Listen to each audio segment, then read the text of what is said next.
La revista El Doctor en Casa presenta su programa El Doctor en Casa TV.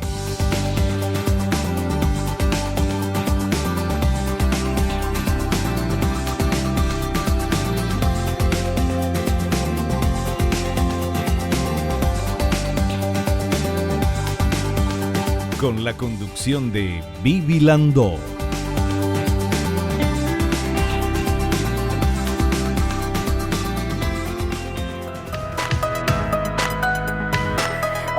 Hola, ¿cómo están todos? Muy, pero muy bienvenidos. Esto es El Doctor en Casa. Atención, por favor, ¿sos aportante IPS?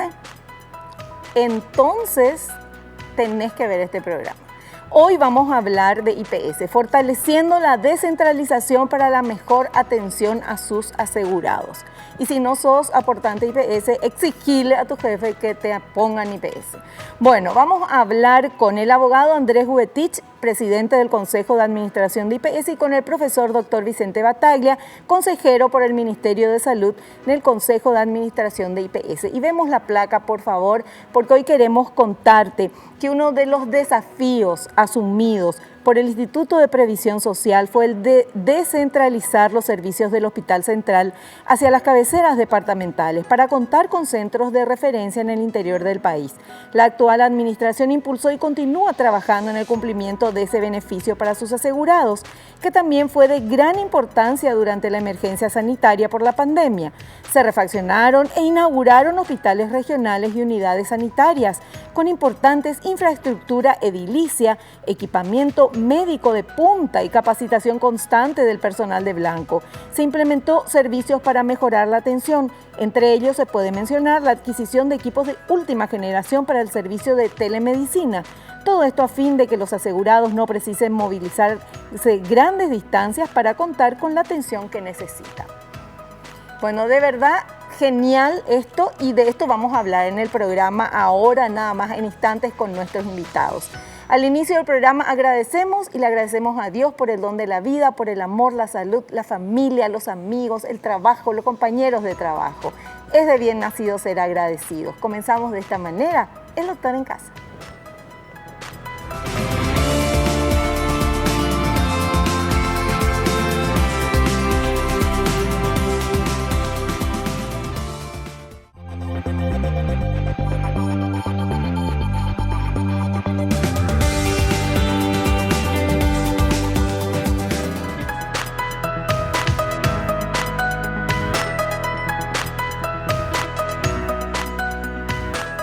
Muy bien, y ya estoy con mis invitados en el programa de hoy. Voy a presentarlos. Estamos con el abogado Andrés Jubetich, él es presidente del Consejo de Administración de IPS, y con el profesor Dr. Vicente Battaglia, ginecobstetra y perinatólogo, consejero por el Ministerio de Salud en el Consejo de Administración del IPS. ¿Qué tal? ¿Cómo está, presidente? Bienvenido, ¿cómo te va? Muy bien, muchas gracias, señora Vivi. Muy contento de estar en este programa y un saludo muy especial a toda la audiencia.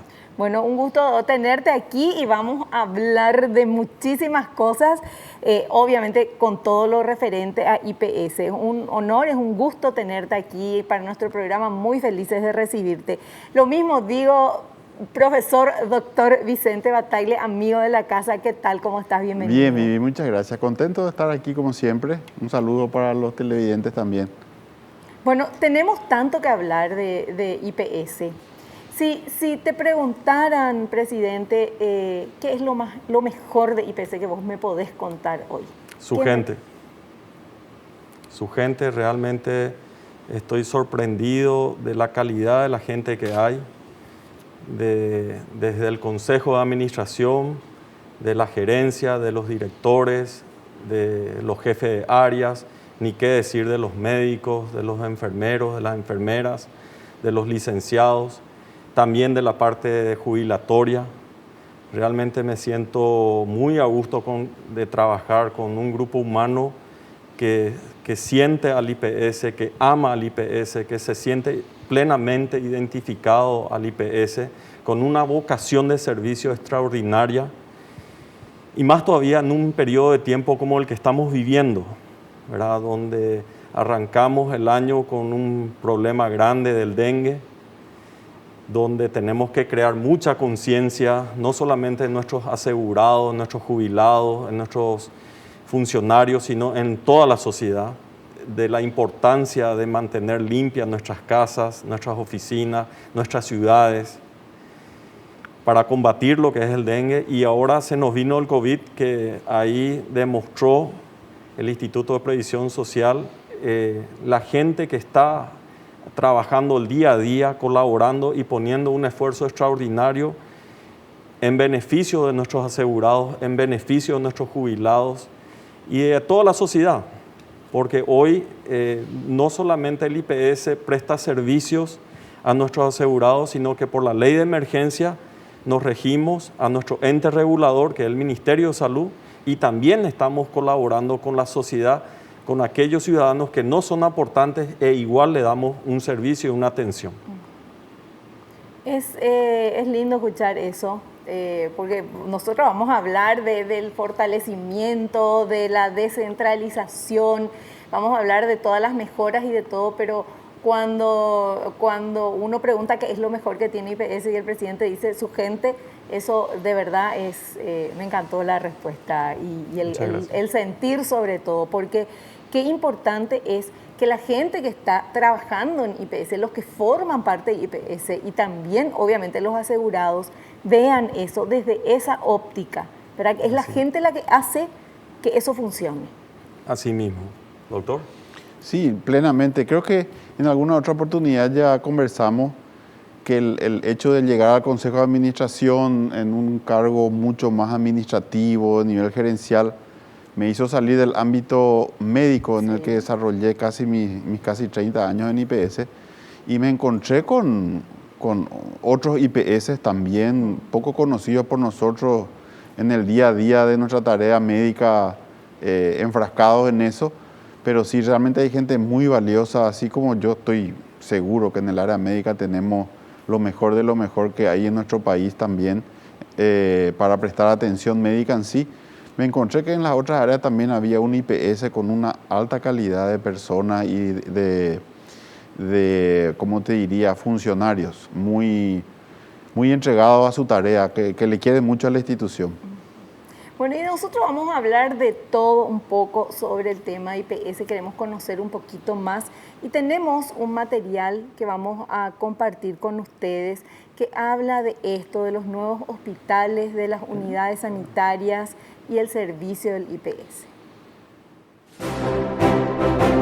Nuevos hospitales, unidades sanitarias y servicios del IPS.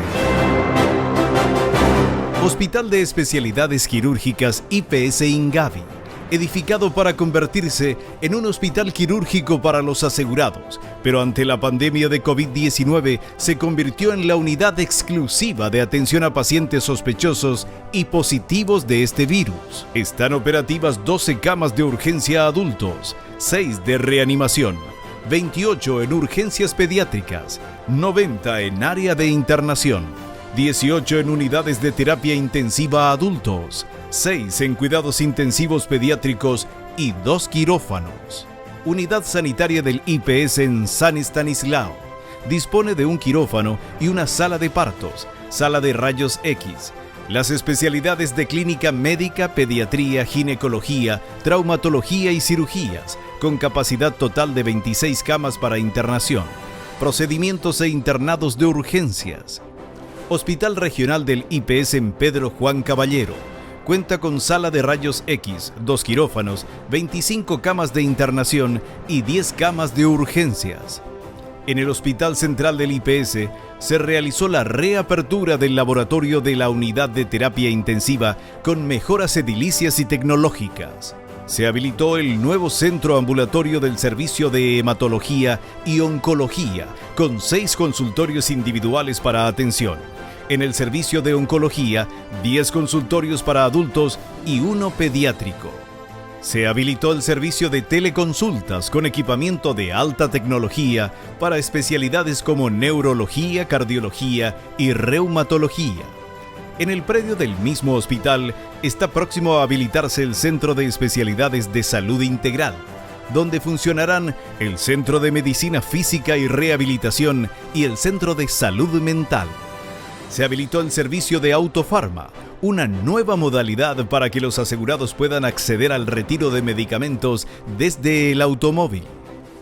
En la localidad de Concepción se incorporaron 6 camas de terapia intensiva. Será una sala con presión negativa para que médicos y pacientes estén libres de contaminaciones virósicas. Actualmente se realizan aproximadamente 200 operaciones en quirófanos, 500 nacimientos al mes, más de 20 pacientes se realizan diálisis en el servicio de nefrología inaugurado recientemente. En la localidad de Caaguazú, por primera vez se cuenta con 4 camas de terapia intensiva COVID-19. En la localidad de Ayolas, se habilitaron máquinas de hemodiálisis en el servicio de terapia intensiva y se inauguró la planta de oxígeno medicinal. En la localidad de Itapúa, en Encarnación, se cuenta con una nueva planta generadora de oxígeno para 80 camas. En Hohenau, se renovó totalmente la sala de urgencias e iniciaron actividades para la colocación de bocas de oxígeno para 25 camas. En Fram, se realizaron trabajos de mantenimiento y refuncionalización del antiguo lugar. En la localidad de Ciudad del Este, se habilitaron 8 unidades de terapia intensiva para adultos COVID-19 y 2 quirófanos tecnológicamente equipados. En la localidad de Pilar, se realizó la remodelación y ampliación del hospital. Se prevé contar con sala de terapia intensiva y quirófano. Obras de infraestructura en ejecución. Unidad sanitaria del IPS en Hernandarias. Dispondrá de un quirófano, una sala de partos, 10 consultorios externos para especialidades, 10 camas para internación y equipos de diagnóstico e imágenes. Unidad sanitaria del IPS en Paraguarí. Contará con 10 consultorios externos para especialidades, un quirófano, una sala de partos, laboratorio, 20 camas para internación y equipos de diagnóstico e imágenes. Unidad sanitaria del IPS en San Juan Bautista Misiones. Contará con 10 camas para internación, equipos de diagnóstico e imágenes, un quirófano, una sala de partos y 10 consultorios externos para especialidades. Hospital Regional del IPS en Villarrica. Contará con 40 camas para internación, 2 quirófanos, una sala de partos y una sala de terapia intensiva. Estos hospitales y unidades sanitarias tendrán atención en las especialidades de clínica médica, pediatría, odontología, cirugía, gineco-obstetricia, traumatología, urología, neurología, endocrinología y nutrición, servicio de rehabilitación y fisioterapia. En la localidad del Chaco se realizó un recorrido y se prevé la construcción de una unidad sanitaria. En la localidad de Caazapá se realizó una mesa de trabajo sobre los avances del hospital y se prevé contar con un quirófano para cirugía general, sala de parto y servicios de urgencias. IPS. Seguimos descentralizándonos.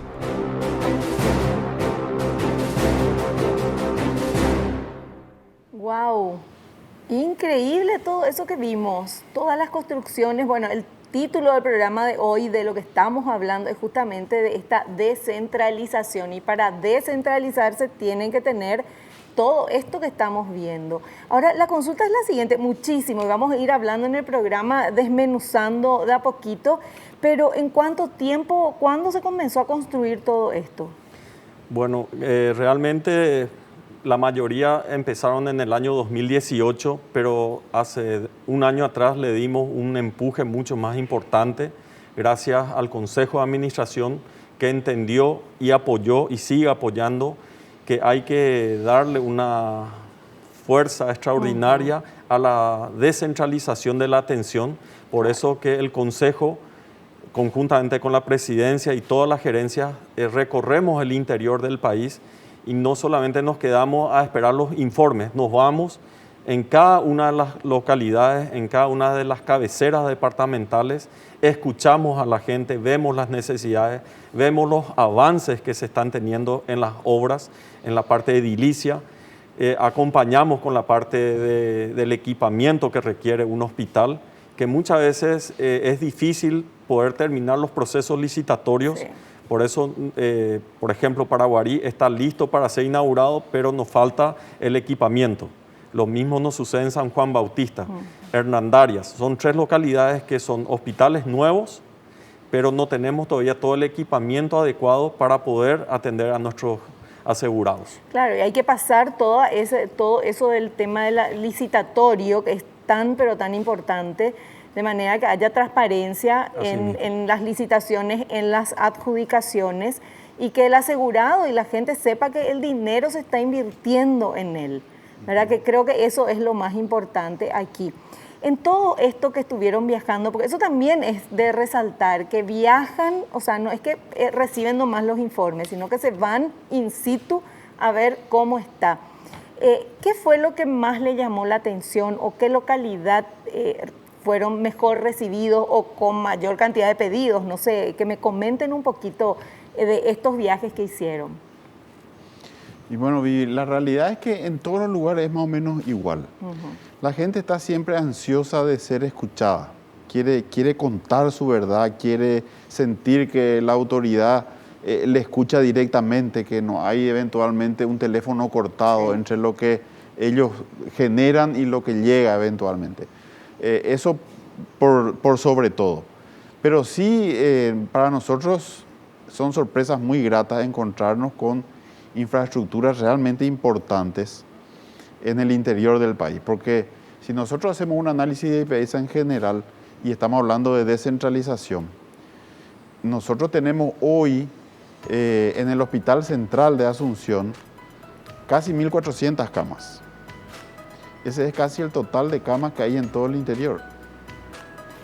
¿Eso qué significa? Eso significa que nosotros, para que la gente tenga una calidad de atención, y en calidad me refiero también a la comodidad, al no desarraigo, etcétera, tenemos que acercarle los servicios a su comunidad, a su lugar de residencia lo más posible.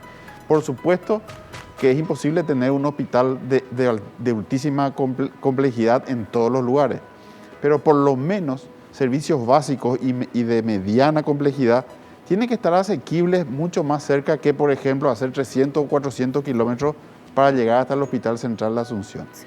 Eso por un lado. Y por otro lado, cuando hablamos de centralización, no hablamos solamente de hacer infraestructura en el interior del país para atender más cerca. También hablamos dentro de nuestras mismas instituciones y de nuestros mismos hospitales, ir separando el tipo de actividad en cada lugar para hacer que eso fluya mejor y más rápido. Por ejemplo, uno de nuestros buques insignia va a ser el Hospital de Ingavi, un hospital que es de especialidades quirúrgicas. Se van a ir ahí 6 o 7 servicios que hoy están dentro del Hospital Central, y ese Hospital Central se va a descongestionar de todos esos servicios.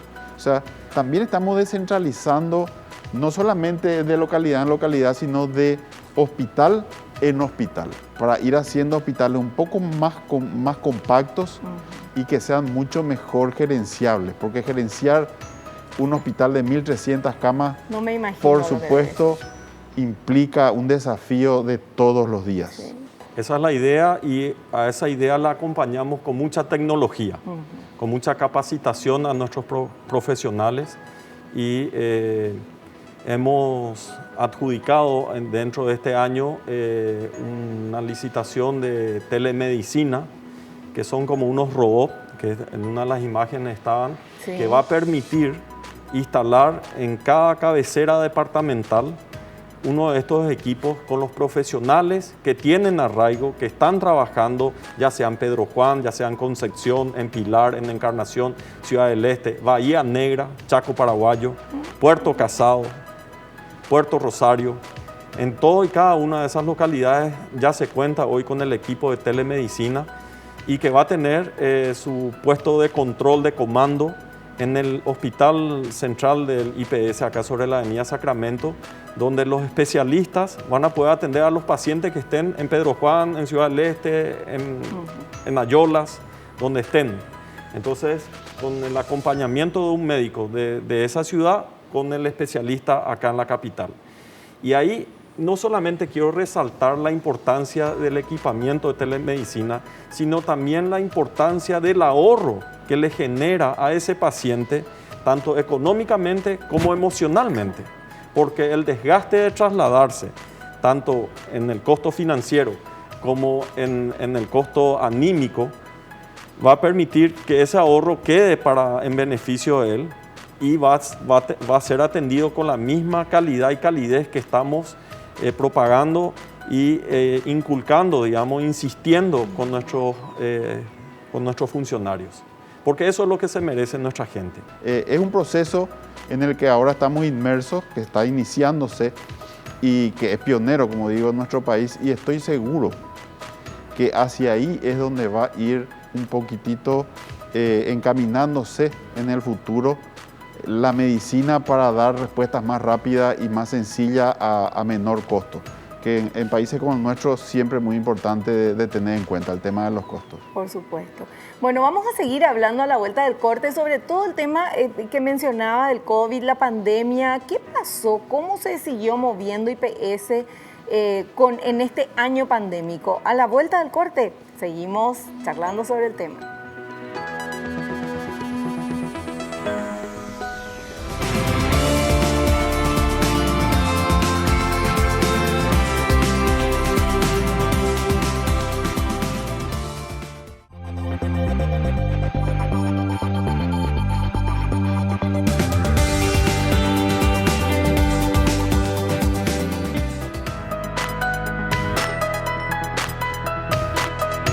Bueno, y mientras iba al corte, nosotros seguíamos hablando, por supuesto, acá. Y el presidente me cuenta algo que me encantó, ¿verdad? Y quiero que nos cuente a todos también esto. ¿Qué es lo que, cuando yo le pregunté, qué es lo que más le piden o qué es lo que le dicen cuando van a diferentes ciudades del interior? Contanos, Presi, ¿cómo es eso? Bueno, en la mayoría de los departamentos y principalmente en las cabeceras departamentales donde tenemos presencia, la gente nos solicita que los hospitales que estemos construyendo o que estamos remodelando y equipando, que sí o sí haya una sala de maternidad y una sala de quirófano. Nos dicen las mamás y la gente en general que quieren que sus hijos, sus nietos, nazcan en su ciudad, que nazcan en su departamento. No quieren trasladarse hasta la capital. Y bueno, y estamos haciendo un gran esfuerzo desde el Consejo de Administración en dar esa respuesta positiva a la gente, tratando dentro de lo que el presupuesto nos permite de hacer las ampliaciones dentro de los hospitales y que sí o sí por lo menos haya una sala de maternidad y un quirófano. Claro. Entonces eso genera el arraigo, genera la empatía, genera el cariño a la institución, claro, porque es donde me dicen, yo nací en el IPS y quiero que mi hijo nazca en IPS y quiero que mi nieto nazca en IPS. Y de hecho hoy creo que estadísticamente el IPS lleva la delantera en esa parte, ¿verdad? Sí, el Hospital Central es la maternidad más grande del país, tiene casi 7.000 nacimientos por año. Dios mío. Y el que está en segundo lugar está cerca de la mitad de ese volumen.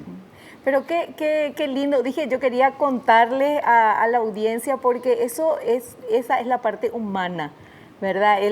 Lo que te piden cuando vas ahí es quiero que mi hijo nazca acá en mi ciudad. Necesitamos eso, me encantó eso porque muestra el arraigo, el amor que tenemos al lugar donde nacimos. Y ahí utilizaste un término muy importante, el arraigo. También nos solicitan que los profesionales que estén atendiendo tengan el arraigo. Y entonces desde el Consejo de Administración hemos determinado que todos los profesionales que vamos a contratar de distintos departamentos tengan prioridad a aquellos que sean del departamento. Qué bueno eso. Entonces genera el arraigo, genera mayor confianza con los asegurados. Sí. Y por supuesto también menor costo para nosotros, ¿verdad? Claro. Mayor compromiso también porque son parte de la comunidad. Claro. Es más orgánico todo. Más amigable. Más amigable, esa es la palabra, absolutamente. Bueno, y yo quiero saber también, ¿Qué pasó o cómo siguen, verdad? Pero bueno, IPS estaba todo más o menos encaminado, cómo funcionaba todo, pero viene esta pandemia, viene el COVID.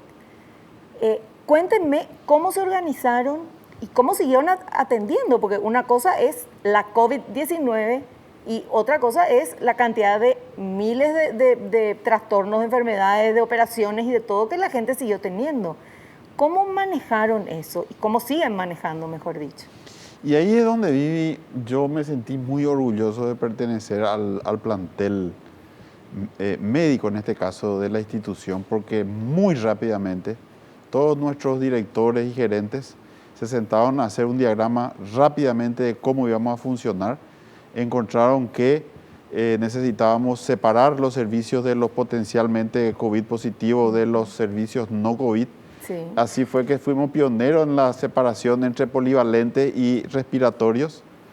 Nosotros para eso destinamos INGAVI y entonces también ya el ministerio vio que eso podía servir para toda la comunidad. Vos te acordarás que por un decreto que está vigente, de hecho, se puso a salud pública a la cabeza de todo el sistema de salud y todos respondemos a sus directivas, eso es así. Y entonces hablaron con nosotros y se dispuso que con salud pública íbamos a trabajar tanto en Asunción Central y en el interior, en algunos hospitales donde iba a ser toda atención para COVID y otro en la localidad, ya sea el de IPS o el de salud pública, todo lo que era polivalente no COVID. Y eso se empezó a hacer desde el comienzo y así fue que también separamos nosotros a los mayores de 65 años con COVID, el geriátrico. Como nosotros tenemos el hospital geriátrico, en un principio se dejó exclusivamente también para adultos COVID, mayores de 65. Antes de eso estaban en INGAVI tanto los adultos como los jóvenes y también las embarazadas, porque eso también hay que decirlo. Tanto en pediatría como en obstetricia hay servicios en INGAVI para pacientes COVID de esas áreas, que por supuesto también se están moviendo. Hubo una buena partida de nacimientos de mujeres con COVID positivo en INGAVI, que creo que eso es algo que no se sabe mucho. No. Todos piensan que es solamente, no sé, personas adultas. No, ahí hay especialidades, hay pediatría. Tuvimos casos pediátricos también de COVID que se manejaban. Hay terapia intensiva infantil en INGAVI, habilitada también 4 camas. O sea, INGAVI se convirtió en un hospital de alta complejidad para COVID en todas las franjas etarias, salvo los adultos mayores, que quedó para Buon Germini, o sea, nuestro hospital geriátrico, claro, donde los mayores de 65 van a ese hospital. Y quedó el hospital central exclusivamente como polivalente. Y para nosotros la vida continuó todo el año. Claro, por eso. Y peor. Tuvimos que hacer malabarismo en muchos casos, pero hubo una cosa que nos ayudó mucho, que fue implementar ya en ese momento también, y eso fue una iniciativa de los médicos ahí de la casa, que se trabajó muy rápido, se hizo un reglamento, se organizó con la gente de informática, se habilitaron líneas y se habilitó el sistema de teleconsulta. Y a lo que va del año con el tema COVID, se registran más de 50.000 atenciones por teleconsulta. Perfecto. Bueno, la musiquita nos indica que tenemos que hacer el corte. Nosotros volvemos enseguidita. Vamos a seguir descubriendo más de IPS.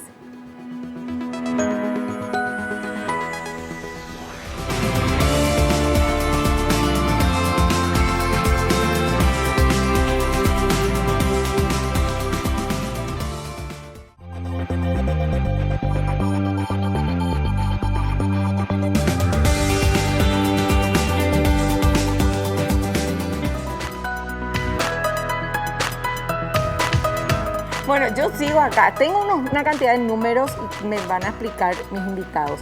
Beneficiados del IPS por descentralización de enero a noviembre del 2020. Por departamento. Entonces, por ejemplo, dice que en el departamento de Alto Paraná hay 1.560 cotizantes, 476 beneficiarios, en total son 2.036. En Alto Paraná, 104.496 y así van todos los departamentos. Entonces, el total es de 1.412.710 beneficiarios que fueron favorecidos por esta descentralización. ¿Es así? Doctor, adelante. Ese es el número total de nuestros beneficiarios. Y lógicamente, en la medida que nosotros empezamos a contar números más altos de atención en nuestros establecimientos del interior, eso es directamente proporcional con la cantidad que ya no llegó acá. Claro. En la medida que va creciendo nuestra curva de atención, cirugía, estudios auxiliares, laboratorio, etcétera, en todos nuestros centros del interior, eso significa que es un asegurado que no tuvo que venir hasta aquí versus lo que era antes. Claro, claro. Y qué fantástico y qué maravilloso eso para los asegurados, para todos los asegurados, porque también los asegurados que son acá de Asunción van a tener menos personas, menos gente esperando, van a esperar menos tiempo para tener el turno y todo, porque van a ser, la idea es que sea solamente la gente de Asunción y de Central y que los demás departamentos tengan ya su propio tengan equipamiento. Claro. Tanto en la parte de edilicia como en la parte de profesionales, en la parte de tecnología. Y estamos haciendo una muy fuerte apuesta a la capacitación de todo nuestro personal. Entonces eso ayuda también a tener especialistas ya en cada cabecera departamental y eso, como dije anteriormente, evita que la gente tenga que venir a la capital. El instrumento este de la telemedicina es un primer paso que estamos dando, que está fortaleciendo esta descentralización.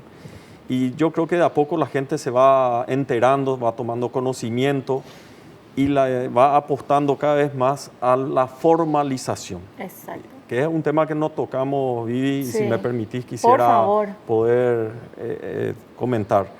En la parte de la compensación económica que el Instituto de Previsión Social está realizando desde el mes de marzo, que ha logrado que el gobierno nacional pague su deuda histórica que tiene con el IPS por 100 millones de dólares y que la ley de emergencia ha determinado que ese pago de 100 millones vaya en beneficio de todos aquellos trabajadores formales que están en un estado de cesación o de suspensión de las actividades por el tema del COVID-19, puedan percibir el 50% de un salario mínimo. Y a la fecha, estamos realizando el 8º pago, que hemos desembolsado más de 60 millones de dólares en un periodo de 8 a 9 meses, llegando a beneficiar a más de 250.000 funcionarios formales, insisto en esta palabra de la formalización, y beneficiando asimismo a más de 25.000 empresas. Entonces, en la medida que podamos comunicar, socializar y concientizar a la ciudadanía de la importancia de la formalización y del cumplimiento del pago al IPS, mayores beneficios va a poder brindar el IPS, como lo está haciendo históricamente en el área de salud y hoy en la parte económica, en la parte jubilatoria, en la parte de los trabajadores que están con cesaciones y suspensiones de actividades, es el IPS el que le está pagando como si fuese un seguro de desempleo, hablando en términos sencillos. Es tal cual.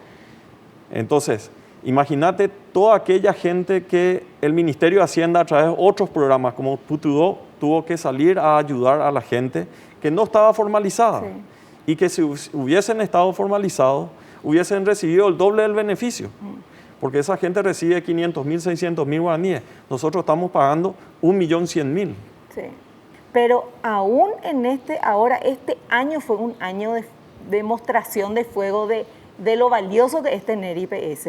Porque esa gente que las empresas lastimosamente tuvieron que cesar, despedirle, entre comillas, cesarle por un tiempo porque no daban abasto, porque se cerraron o por lo que sea, esos empleados que estaban aportando al IPS están recibiendo el 50% del salario mínimo. O sea, no quedaron en la calle. Tuvieron ese salvataje y desde 8 meses, hace 8 meses. Y con cobertura de salud. A febrero de este año teníamos una recaudación mensual cercana a 550.000 millones de guaraníes, que representaba más o menos 65.000 empresas que estaban aportando por 700.000 funcionarios o trabajadores. Eso con la pandemia del COVID-19 obviamente fue disminuyendo mes a mes. Llegamos a un extremo en el mes de junio casi un 40% menos. Dios, muchísimo. O sea, imagínate, de 550.000 bajamos a cerca de 300.000 millones. Y igual IPS siguió brindando cobertura de salud, e insisto, no solamente a nuestros asegurados. En el interior del país también dimos una cobertura, más del 60% de todos los servicios que estábamos prestando era para ciudadanos que no tienen cobertura, que tendrían que haber sido atendidos por el Ministerio de Salud, Sí. y que por la ley de emergencia, dentro del marco regulatorio legal, nosotros le estábamos dando asistencia médica, profesionales, cama, alimentación, o sea, una atención global, completa.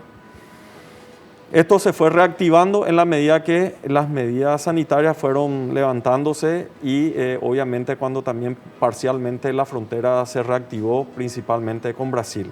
En estos últimos 3 meses, de septiembre, octubre y noviembre, al cierre de noviembre, la recaudación remontó, estamos pasando los 602.000 millones de guaraníes, o sea que de 550.000 saltamos a 602.000. Explícanos cómo fue eso. Y yo creo que de alguna forma obedece a que los empresarios tomaron conciencia de la importancia de lo que es el IPS, no solamente en la cobertura de salud, sino que con este seguro de desempleo, Claro. mal llamado porque Sí. todavía no es ley, pero que cumple esa función, se dieron cuenta de que es importante aportar al IPS, aparte de que es obligatorio, Claro. porque es una ley. Pero estos números, y a lo que quería llegar era a la parte jubilatoria, porque me suelen preguntar cómo están los fondos jubilatorios. Y los fondos jubilatorios gozan de muy buena salud. Tenemos un activo efectivo, en liquidez, colocado en los bancos, superior a los 2.100 millones de dólares. A eso hay que sumarle todo el activo del patrimonio de bienes de renta que se tiene, que está cercano a los 300 millones de dólares, que yo creo que eso hay que hacer una actualización de los bienes, de la tasación de esos bienes. Para mi gusto estaría superior a los 500 millones de dólares. Pero el verdadero capital, la verdadera reserva que tienen los jubilados, no es hoy la relación 1:10 que tenemos, que por cada un jubilado hay 10 aportantes, sino es aquella que de todos esos aportantes que no están aportando, de la cantidad de trabajadores Sí. que económicamente son activos y que deberían de aportar, solamente el 25% de ellos están aportando. Hay una evasión cercana al 70-75% que no aporta al IPS. Y que esa es la verdadera reserva que hoy tiene el IPS. Vos me dirás, ¿estás en condiciones de recibir ese vagón de gente, que son más de 2 millones de personas? Y quizás no, pero habría que hacer un plan gradual, escalonado, donde la gente dé cumplimiento a la disposición legal y se pueda acoger a ese beneficio de esa cobertura que para mí hoy es la mejor en el sistema de salud que tenemos, lejos, superior inclusive a la parte privada, y también a la cobertura de la jubilación, que yo creo que próximamente, para los primeros meses del año que viene, va a ser ley que haya un seguro de desempleo y que el IPS va a estar al frente de eso. Qué fantástico. Qué bueno todo esto que decís. Y cuando hablas del tema de jubilatorio, es importante recordar nada más que la plata que está para la jubilación está blindada. Eso no se toca, ese Eso no dinero. se toca. O sea, pueden venir las pandemias y se pueden necesitar más medicamentos y licitaciones y comprar cosas, inversiones, pero el dinero que es para la jubilación, eso no se toca y es un mayor porcentaje. De lo que uno aporta, el mayor porcentaje va para la jubilación. El 54% va a la parte jubilatoria, Sí. y como bien dijiste, está blindado. Entonces, esa es la tranquilidad que aprovecho, vi este espacio que nos da para transmitirle a nuestros jubilados y a los aportantes, Claro. que están mes a mes aportando, de que esos fondos están súper bien, gozan de muy buena salud, Y que nadie toca. que nadie toca, y que estamos viendo a los efectos de ver el mecanismo legal de permitir también la diversificación de la colocación de esos fondos, para que hoy el 80% están en los bancos y un 20% está todavía en la AFD y en la caja de préstamo que se le da a los funcionarios del IPS y a los propios jubilados. Sí. Pero ese 80% hay que diversificar con otras herramientas financieras que tiene el Banco Central y que tiene también la AFD. Sí. Y eso va a permitir una reactivación económica muy importante. Aparte de dar mayor retorno a la caja. Claro. Porque claro. hay que decirlo, la plata que está colocada en los bancos paga el interés que los bancos de plaza pagan, que no es más. Poquísimo. Que lógicamente invirtiendo en otras cuestiones se puede tener, aparte de reactivar economía, de servir como fuente de financiamiento para, qué sé yo, por ejemplo, que tenga su casa, no solamente el que menos tiene, sino que ese empleado del medio, sí. el que está empezando a desarrollar su vida profesional, que hoy no tiene de dónde agarrarse, sí. porque no tiene, nadie le brinda ese recurso que necesita y al mismo tiempo está retornando un interés mayor a la caja, o sea, va a ganar más dinero de esa caja. Claro. Eso es lo que tiene que entender la gente. Pero lo que tiene que sí tener la tranquilidad es de que nunca esos fondos se van a usar de una manera que no tengan el blindaje que sí. tienen que tener. Porque por ley eso no lo podemos hacer. Así mismo. Bueno, entonces tenemos que estar tranquilos con eso. Nosotros vamos a hacer un pequeño corte a la vuelta, parte final ya del programa. Dios mío, qué rápido pasó. Volvemos ya.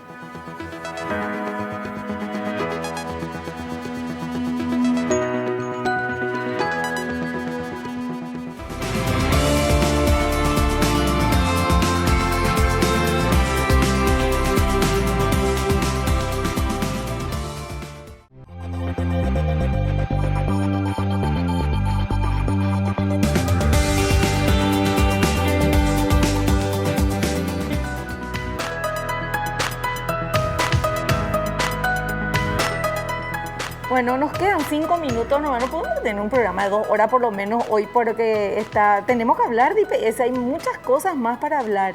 Bueno, en estos 5 minutitos, ¿qué algo más que podamos decir de los logros, de cosas que se lograron? Y yo creo que sería importante resaltar dentro del tema logros lo que se consiguió con 2 servicios muy, muy sensibles a la ciudadanía, como lo son el de oftalmología y el de otorrinolaringología.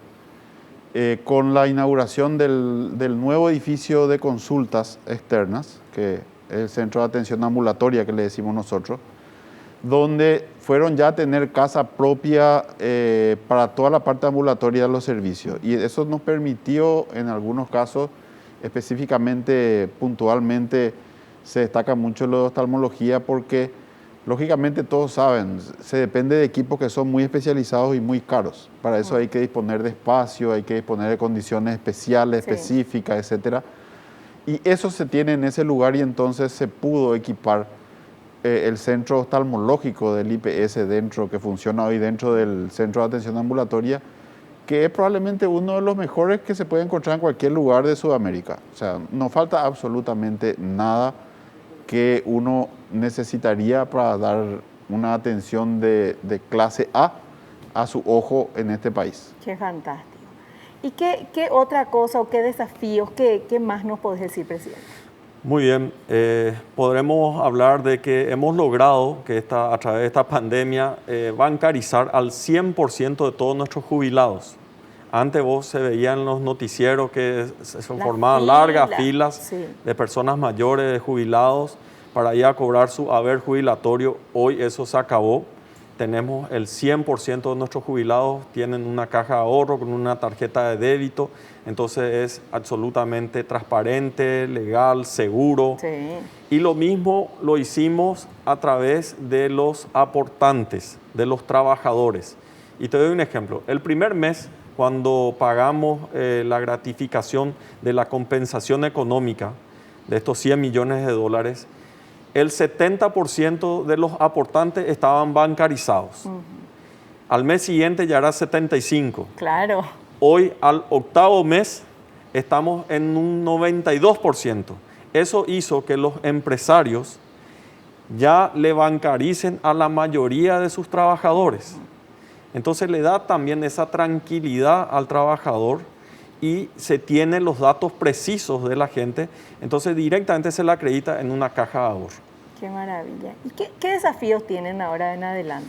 Bueno, un gran desafío del día 1 de nuestra administración es la de socializar y crear la conciencia en toda la ciudadanía y principalmente desde adentro de la institución, de nuestros aportantes, jubilados, de nuestros funcionarios, de nuestros sindicatos, desde el Consejo de Administración, la necesidad de modernizar nuestra ley orgánica. Nuestra ley tiene más de 50 años, necesita modernizarse, necesita actualizarse a la realidad hoy de la sociedad.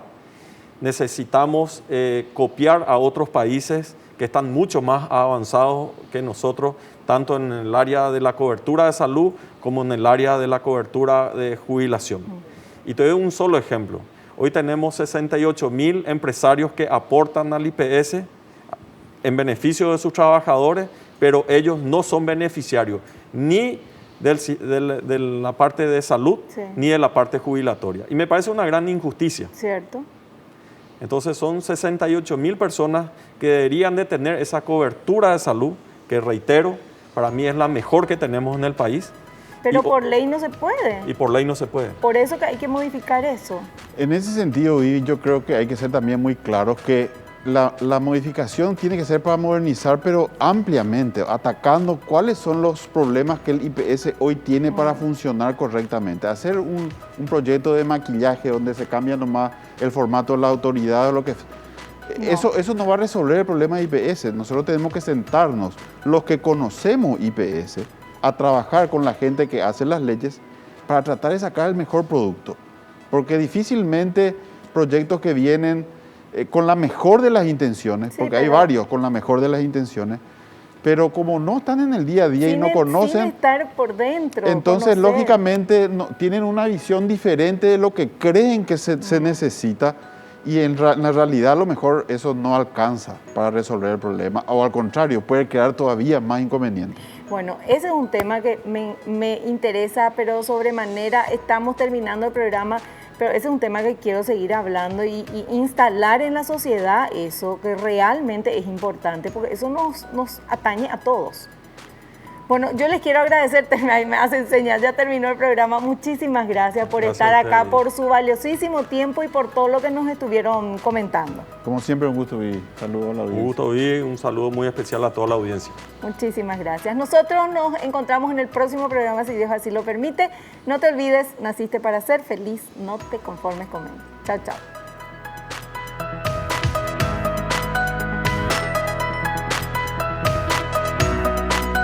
La revista El Doctor en Casa presentó a Vivi Landó en el programa El Doctor en Casa TV. Fue una realización de Alicante.